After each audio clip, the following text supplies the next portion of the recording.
नरसिंहपुर पश्चिम वनांचल अनंत प्रसाद गाँव में कलरापतरिया बाघ सहित मनीष लड़े जो बाघर मृत्यु होती मनीष जीवन बचाइवाक जाए कलरापतरिया बाघ सहित करथिला संघर्ष बाघ मनीष लड़े बाघर मृत्यु होता बेले जड़े युवक गुरुतर होती आहत युवक होती शुभ्रांशु भोल तांकर जयपुर फार्म रे पस्थिला बाघ ए समय सेठारे कलरापतरिया सहित संघर्ष होता आहत युवक को चिकित्सा लगी कटक स्थानांतर करा बेले मृत कलरापतरिया बाघ को जबत कर वन विभाग फार्म भितर शुभ्रांशु को झांपी बाघ। शिवराम ये कथा सुनले तो देह हाथ थरी जाउची बाघ जेतेबेले आक्रमण करिवो निज जीवन बचाइबा जणे कोन करि पारे केमिति संघर्ष करि पारे इथरु स्पष्ट भाव जना पड़ची तो कोन अपडेट कोन जे बाघर तो मृत्यु होईची शुभ्रांशु को केमिति अछि अवस्था जार विजुअल भी सामना को आछि देखो जो भाव में अभावन घटना घटी नरसिंहपुर ब्लॉक जो अनंत प्रसाद गाँव रही अनंत प्रसाद गाँव गोटे फार्म हाउस रही जो फार्म हाउस की बारंबार हाथी एवं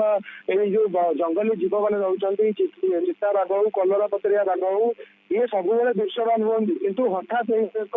जो अभावन घटना घटला ये घटना को नहीं स्थानीय अंचल एक प्रकार भयर वातावरण सृष्टि होती कारण मनीष निज जीवन को बचाइवाक जाई कलरापतरिया बाघ सहित जोरदार संघर्ष करथिला एवं ये गला रातिर घटना थिला नीमा जदि कहते बाघ एवं मनीष उभय मध्य एक जोरदार संघर्ष होता संघर्ष पर निज जीवन बचाइवाक जाई मनीष बाघ को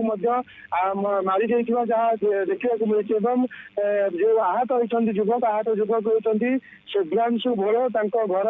गुरुजांग अंचल से जयपुर अंचल एवं अनंत प्रसाद जो गाँव रही से गाँव से फार्म हाउस करते फार्म हाउस रे बापा रुहति जेहेतु काली एक सांस्कृतिक प्रोग्राम था बापा नथिले निजे शुभ्रांशु रही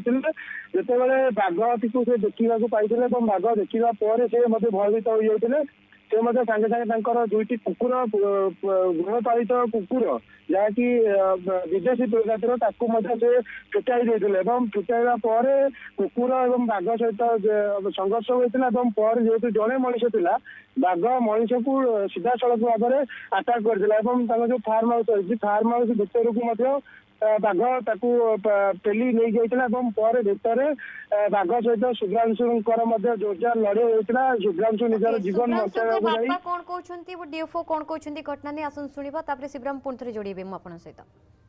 काली तो आम जाइथिलु स्वामी स्त्री आम गुरुजा गाँव में गोटे रामलीला होता देखी जाइथिलु राति 12:30 गोटा पाखापाखि पुओ फोन कला बापा 108 धरिकी शीघ्र तुरंत फार्म को आस मुझे कहीं से किसी कहून बोऊ को जड़े